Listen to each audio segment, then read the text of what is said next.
ஒரு நாளைக்குள் வாடிவிடும் நடப்பதை யார் அறிவார்?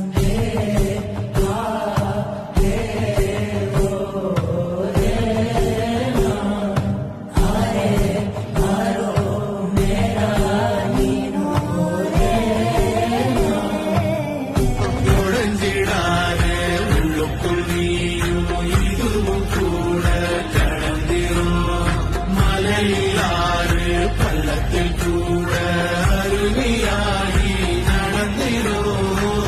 எத்தனை சாமி வந்ததையா, இது எந்தெந்த சாமி தந்ததையா, எத்தனை பாட்ட சொன்னதையா.